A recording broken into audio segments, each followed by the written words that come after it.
You're not tired. You're not unlucky. You're just choosing to stay average. Here's why. Your brain loves excuses because excuses feel safe. It's not bad luck or burnout. It's you refusing to take control. Every time you skip the work, your amygdala wins, keeping you stuck in comfort. But here's the catch. Comfort kills progress. You want out? Then fight back.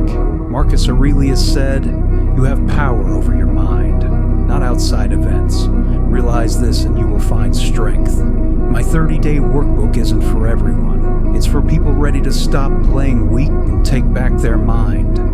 It's not motivation. It's a system to change your life if you're bold enough to use it. You say you're serious. Prove it.